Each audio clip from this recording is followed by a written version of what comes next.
Okay, so today I want to talk about the balance of power in One Piece and just how exactly that works and, how exactly the world government has made it work essentially in One Piece.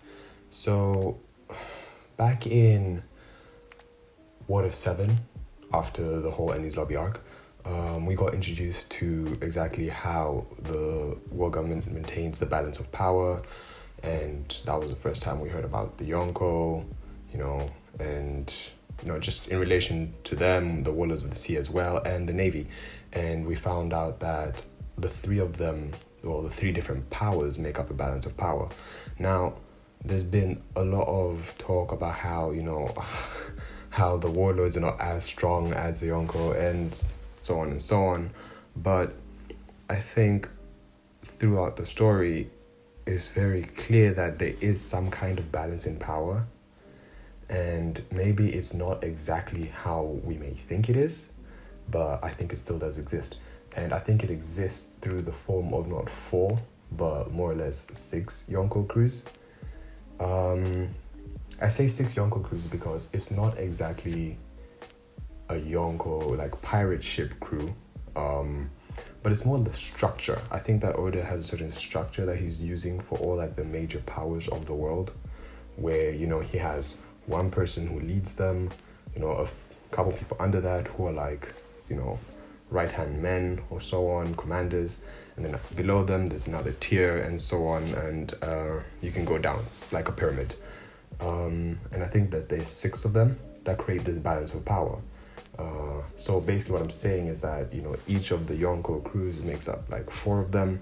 The Navy, as the Navy, makes up more or less 1 Yonko crew in terms of strength, and the Warlord make up another crew in terms of strength. Well, another crew as strong as the Yonko crew in terms of strength. How exactly the Navy and the Yonko do that, I plan to make videos on that, so I'm not really going to be going too deep into that. But for now, let's just assume that they do. Like, the Navy as a whole is equal to 1 Yonko group. Let's just assume that's true. And then the Warlords as a group, altogether equal another Yonko crew. Let's just assume that's true for now. And then, I'll make more videos explaining how exactly that is true. So now it's more of how they keep the balance.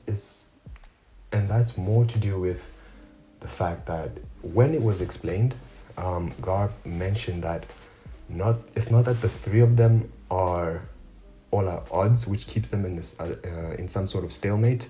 It's the fact that the world government uses the warlords or the Chichibukai to keep the balance of power. So essentially, the warlords plus the Navy help keep the balance of power, against any Yonko crew, which makes sense because essentially you have 2 Yonko crews together keeping any individual other Yonko crew at bay. It makes sense because, just think about it from the world government's point of view, Celestial Dragons, Gorosei, whatever. From their point of view, it's kind of like they have twice as much power, which is why they're never scared when any one Yonko crew acts up. When Big Mom does something, Kaido does something, they're never scared because in their minds they have what's equivalent to basically 2 Yonko crews to stop 1. But then, so basically that just makes them more, at peace, gives them peace of mind, that their power is secure, they don't have to worry about anything. On the other hand, it does reflect on their fears because every time 2 Yonko meet, when Whitebeard and Shanks met, when Big Mom and Kaido met, everyone got scared because essentially what they don't want is 2 Yonko groups against, what they have was 2 Yonko groups, which is like an uncertain battle. An uncertain battle because now it's like 2 people of equal power going to go at it and we don't know who win. Especially because I'm pretty sure they know that the warlords, even though like if they came together, would probably equal a whole Yonko crew. The warlords, they're a bit flaky in that. So they just wouldn't want that. It just shows, like, it's clear, it makes it more sense as to why they fear 2 Yonko groups coming together and why they wouldn't fear one Yonko group. But then I guess on the other hand, you have when Whitebeard came and they were afraid, and that's more to do with the fact that at that time, the warlords were more out of order, because at that time, if you think about it, you had Jinbei, who was in prison and not active. Crocodile was in prison, not active, and Teach had just defected. So I think the people who they still had confidence to work with were Mihawk, Luffy, Kuma, Moria, and Boa. And if you look at when the fight started, Boa was a bit on both sides because she was essentially helping Luffy, but in terms of overall in the battle, she was attacking both sides. So she was more or less working for nobody. So the only people who they can count on were Mihawk, Luffy, Moria, and Kuma, which is more than half, which is why they were still calm. There was never any stress, but just the fact that they lost almost half their power, it's a bit scary. So I think that's where the fear with the Whitebeard Pirates came from. The fact that they were about to lose almost half their power from the warlords, which would make them equal to, I don't know, maybe 1.5 Yonko crews, if you can do the maths like that. Whereas on the other hand, Whitebeard was gaining people. He was gaining Crocodile, gaining Jinbei, and all that.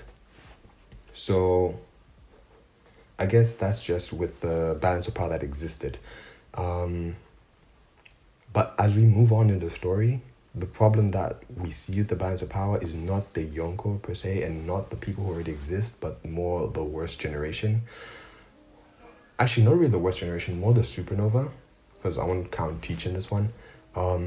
Is that with the balance of power, the reason why it worked is because everyone, well, at least the Yonko and the pirates, were at a stalemate, and no one really acted up because they didn't really want to go at it with everyone else, which makes sense. But the problem now is that you have the Supernova who are not afraid to do that. And because they're not afraid to do that, they're making other stronger people, other Yonko start acting up. Now Big Mom's on the move, Kaido's actually doing stuff, Teach is going around doing whatever he likes, and the stalemate kind of system which kept some sort of peace is now crumbling apart. So I guess that's the issue, and the problem with the worst generation per se, Supernova, who are in the worst generation, is that they keep getting stronger. So just after time skip, they fought against Doflamingo. That was big news. So, their bounties went up, and then they went and messed with Big Mom. Now they're with Kaido. It's like they just keep doing stuff that keeps ruining the peace, the balance, and the power.